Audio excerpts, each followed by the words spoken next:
Dans cette vidéo, je vais te partager un thème, les ténèbres. La ténèbre. Tu as des étymologies, la ténèbre, les ténèbres. Les ténèbres, on a compris. Du milieu d'où je viens, je sais, c'est un truc que je sors souvent, mais je pars de ce que je connais et de ce que je pense la plupart de ceux qui sont abonnés à la chaîne connaissent aussi. Dans les milieux religieux, dans les milieux évangéliques, quand on parle de ténèbres, ça fait souvent on le balance dans deux sortes de situations. On va dire une personne est dans les ténèbres, elle va dans les ténèbres, c'est soit elle ne connaît pas Dieu, voilà, elle ne croit pas en Dieu. Elle ne croit pas en Dieu, ils sont dans les ténèbres, voilà, c'est les gens, les non-croyants, ils ne sont pas sauvés, ils sont dans les ténèbres.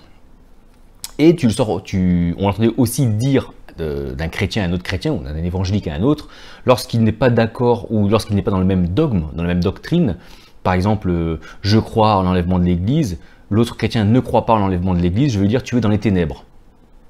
Voilà, tu glisses dans les ténèbres, tu te perds dans les ténèbres parce que tu ne crois pas comme moi, parce que tu ne crois pas comme il faut. Moi je crois comme il faut, pas toi.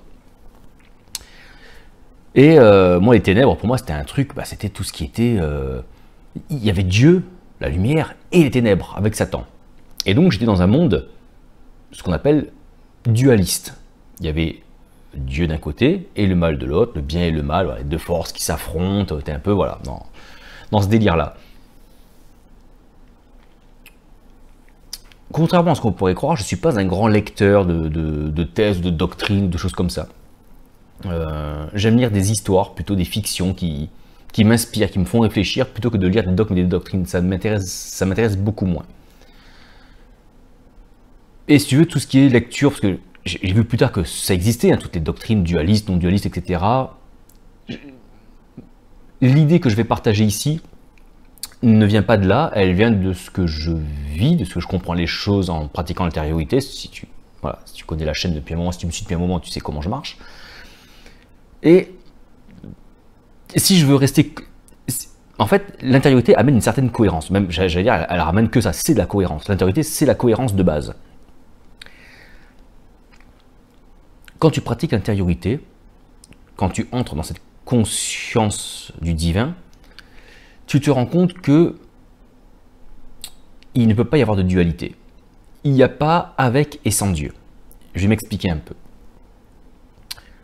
Si Dieu est tout, omniscient, omnipotent, omniprésent, qu'il est en toutes choses, il n'y a rien en dehors. Parce que s'il y avait des choses en dehors de Dieu, ça veut dire que Dieu n'est pas partout.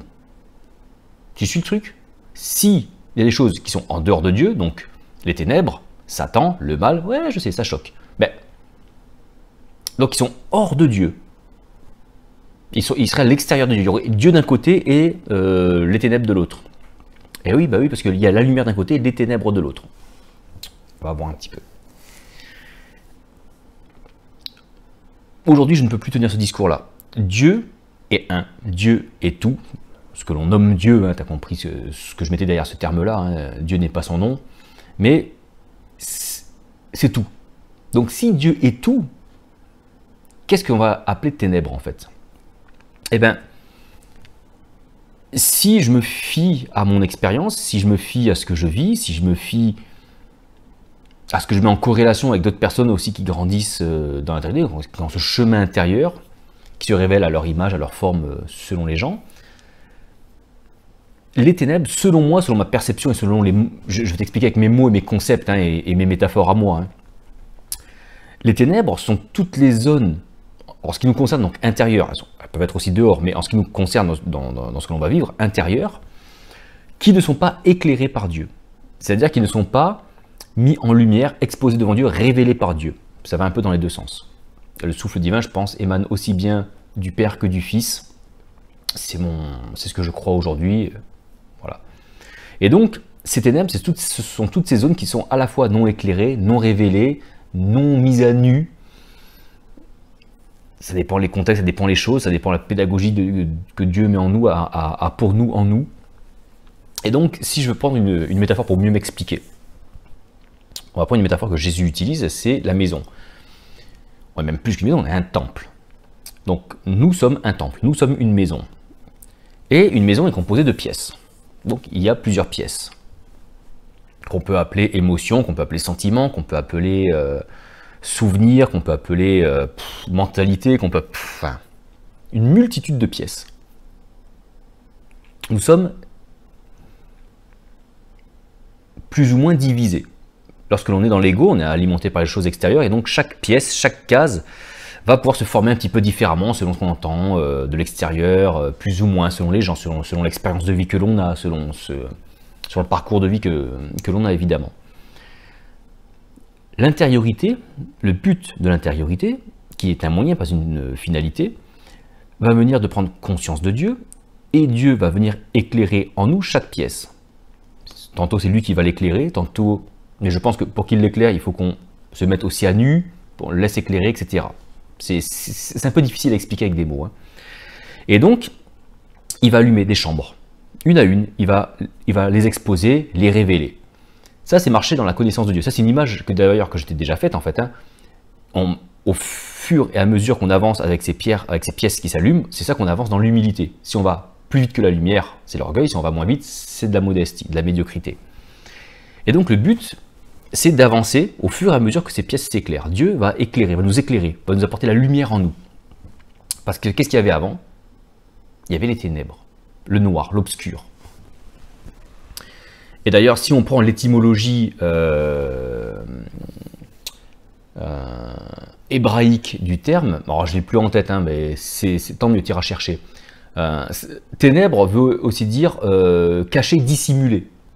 Donc ça aussi c'est intéressant. Et donc, c'est pour ça que je te parlais tout à l'heure de mise à nu, tu vois, de laisser se découvrir. Et donc les ténèbres sont toutes ces choses, toutes ces pièces, toutes ces parties de nous où la connaissance de Dieu n'est pas. Et quand je dis connaissance de Dieu, ce n'est pas une connaissance théologique, doctrinale, une connaissance de choses sur Dieu, mais de connaissance même de Dieu. La connaissance, c'est que je dis, je connais bien mon fils. Voilà. C'est pas que je connais sa taille, son état civil, je le connais, je sais comment il va y réagir, je le connais intimement. Je sais comment il va réagir, j'ai passé assez de temps avec lui pour le connaître. C'est ça, de connaître. Et bien, sortir des ténèbres, c'est tout simplement laisser la lumière de Dieu, la lumière divine, s'allumer en nous, par le souffle. C'est pas ce qu'on appelle le Saint-Esprit, le souffle divin.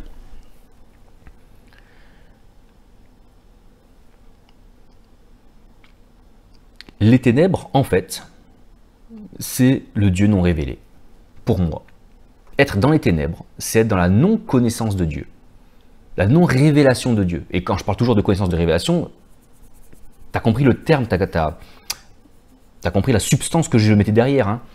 On dit « Ah, mais mon peuple meurt par manque de connaissance ». Alors ça, c'est un verset, alors du coup, je l'ai fait aussi. Hein. Alors du coup, on ouvre sa Bible, on bûche sa Bible hein, pour bien connaître, pour pas manquer de connaissances, pour pas mourir, hein, pour pas périr par manque de connaissances. Encore une fois, hein, reprends le passage, étudie, prends l'étymologie du mot, la racine, qu'est-ce qu'il veut dire, regarde d'autres traductions de d'autres gens, qu'est-ce qu'on peut dire. Par faute d'intimité avec moi, par faute d'union, par faute de connaissances réciproques, par manque de vie ensemble, par manque de relation, mon peuple périt. Mon peuple périt non pas parce qu'il n'a pas de connaissances théologiques sur moi, non pas parce qu'il ne croit pas en moi, non pas parce qu'il s'obstine à ne pas suivre mes règles ou mes lois. C'est pas non plus un légalisme, c'est on périt tout simplement parce que on ne vit pas de Dieu. On ne s'est pas accroché à la vie Zoé, à la vie même de Dieu, à la vie de l'esprit. C'est pas à lire ta Bible, hein. Tu vas te faire périr. Hein. Bah, les chrétiens, pendant les premiers siècles, hein, ils n'ont pas tous péri. Tu as compris, ils ne sont pas tous morts. Ils n'avaient pas de Bible. Donc, les ténèbres, c'est en nous. Les ténèbres, c'est Dieu. Les ténèbres font partie de Dieu. C'est pas extérieur à Dieu, c'est pas en opposition à Dieu. Les ténèbres, c'est tout ce qui n'est pas éclairé par Dieu. tout ce qui n'est pas révélé par Dieu. Là où notre conscience n'est pas divinisée, où notre conscience ne s'est pas imbibée de l'essence divine en fait. Ça, je pense que c'est aujourd'hui l'une des... Enfin, c'est la meilleure définition que moi personnellement je mettrais sur les ténèbres. Et donc, si tu mets le ténèbre là-dedans, tu peux mettre plein de choses. Pourquoi ces choses-là sont ténébreuses? Pourquoi elles ne sont pas éclairées par Dieu à un moment donné? Parce qu'on ne peut pas les recevoir tout de suite. On les recevra plus tard. Parce qu'il y a des bloquants, des adversaires, Satan, qui nous empêchent d'accéder à cette lumière. Mais la lumière chasse les ténèbres. Les ténèbres, c'est juste une absence de lumière en fait. Les ténèbres, c'est une absence de lumière. Elles n'existent pas en elles-mêmes en fait. On les constate, on les voit, mais c'est juste une absence de lumière, les ténèbres. Elles n'ont pas de substance en elles-mêmes. Elles n'ont de substance que celle qu'on leur donne finalement. Et si on reprend un peu le terme d'adversaire, Satan, dans le langage araméen, Satan c'est le déchiqueteur, celui qui broie, celui qui déchique, celui qui met en pièces, celui qui divise. À l'inverse de Dieu qui veut rassembler. Et donc le but de rassembler, priez Dieu de tout votre cœur, de toute votre entièreté, le but de Dieu c'est de venir éclairer tout en nous, d'être complètement éclairé afin d'être complètement un, d'être complètement entier, un. Satan, c'est l'inverse, c'est-à-dire tout ce qui va diviser, des parties éclairées, des parties non éclairées. Quand on a une lumière, on sait se guider. Les phares, les sémaphores, enfin, depuis la nuit des temps, les gens, les hommes, les femmes se guident grâce à la lumière, dans les ténèbres, justement, dans la nuit, tout ça. Et donc, en se laissant guider par ça, qu'on arrive à l'unité. À l'inverse, donc, des ténèbres, où on ne sait pas où on va, on avance, tu avances dans les ténèbres, ouais, tu sais pas où tu vas. Tu sais pas où tu vas. Tu es là, tu es dans le noir, tu cherches les bords, tu sais pas où tu vas, tu comprends pas, tu avances, tu es perdu. Bah voilà, quand on dit, il est perdu. Oui, il est perdu, il est dans les ténèbres, il sait pas où il va, il n'y a pas de lumière, il n'est pas éclairé. Et il y en a plein de références, hein. Le Christ est la lumière sur mon chemin qui guide mes pas. C'est pas juste des paroles pour lever les mains le dimanche matin, ça. Christ, c'est quoi? Christ, c'est ce lieu intérieur où notre conscience vient capter notre âme divinisée. Christ, c'est le loin, c'est la rencontre du divin et de l'homme et de la création et de la matière. Donc Christ est une lumière à mes pieds, oui, parce que Christ, c'est là où je vais aller chercher l'information, la connaissance, la gnose, l'épignose, ce que je parlais dans la vidéo précédente, donc pas une connaissance théorique, théologique, mais une connaissance du vivant qui va m'éclairer. Et je ne serai pas perdu, et je serai sur le chemin du salut. Mais putain, mais c'est d'une... Pardon, j'ai dit un gros mot. C'est d'une cohérence implacable. Alors les mots ne sont pas toujours justes hein, quand je raconte, mais c'est d'une cohérence. Tu te poses sur le salut, le chemin, mais tout est là.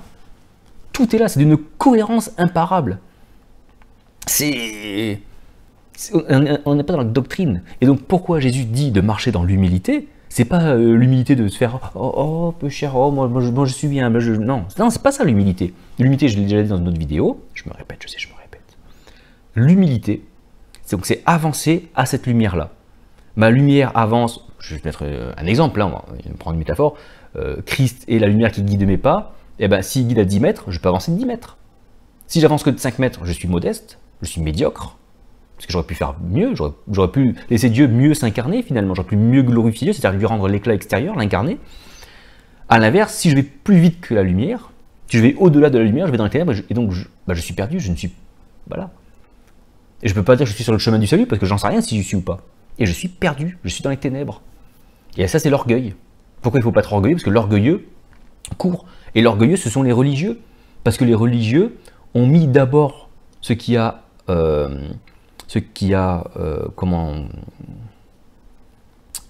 votre tradition a étouffé la parole de Dieu. Par votre tradition, vous annulez, voilà, par votre tradition, vous annulez la parole. Quand on sait que la parole et cette connaissance vivante, ce Christ intérieur qui vit en nous, qui nous apporte la vie de Dieu, avec toute, on va dire, oui, il y a des lois de Dieu, oui, il y a des lois, mais elles ne sont pas à respecter, elles sont à vivre en fait.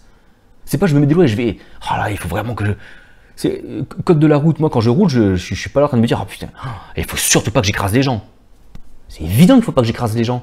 Donc il y a des lois qui disent de ne pas tuer les gens. Mais moi j'ai pas besoin de me forcer en fait. Et bien les lois de Dieu, c'est ça. Si tu te forces à suivre les lois de Dieu, c'est qu'il y a un problème.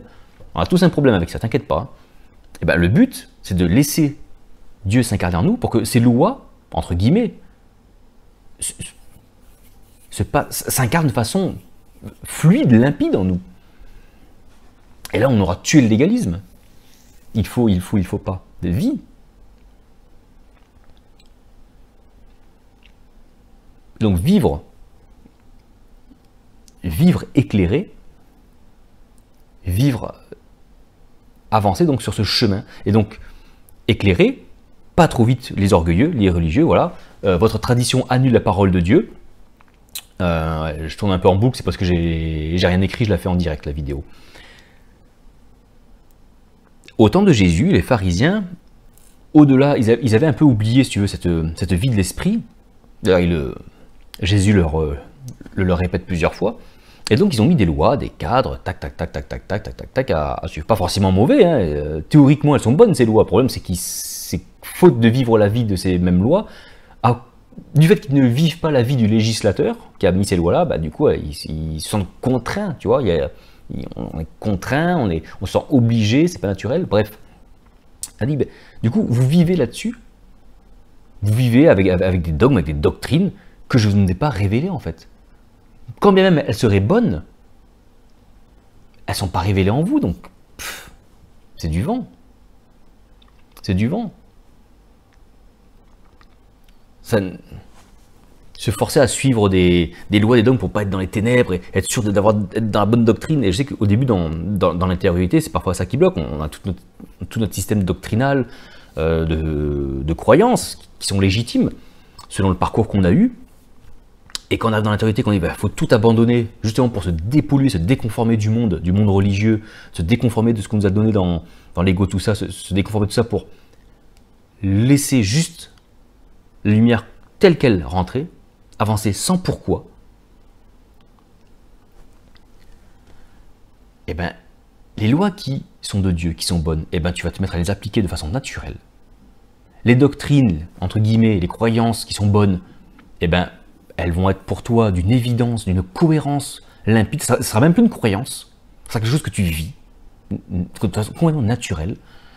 Et tu auras encore des luttes, tu auras encore des trucs sur lesquels tu bloques. La jalousie, tu auras les pics de colère, la pornographie, la fumette, j'en sais rien, je sais même pas si c'est des péchés, si c'est mal ou bien, je m'en fous, on s'en fout. Vis la vie de Dieu, et plus tu la vivras, plus tu laisseras ces choses-là s'incarner. Ce qui est mauvais, c'est-à-dire tordu, mal, qui n'est pas adéquat avec la vie de Dieu, eh bien, ça va s'en aller, tout simplement. Tu ne le vivras plus. Et ce qui est bon, bah, tu vas le vivre de façon naturelle. Et tu ne seras plus dans les ténèbres. Tu auras encore des ténèbres en toi. Mais si tu marches à la lumière de Christ, les ténèbres autour de toi, tu t'en fous puisque tu n'es pas dedans. Et de toute façon, la lumière chasse les ténèbres. Donc, continue d'avancer sur ce chemin. Continue à pratiquer l'intériorité, à laisser ce Dieu s'incarner. Et sa lumière va chasser les ténèbres. Et tu avances dans la lumière. Et à pas peur, à plus peur. Il n'y a plus de ténèbres. Il y a des ténèbres, mais tu n'es plus dedans puisque tu apprends à avancer avec cette lumière qui éclaire ton chemin.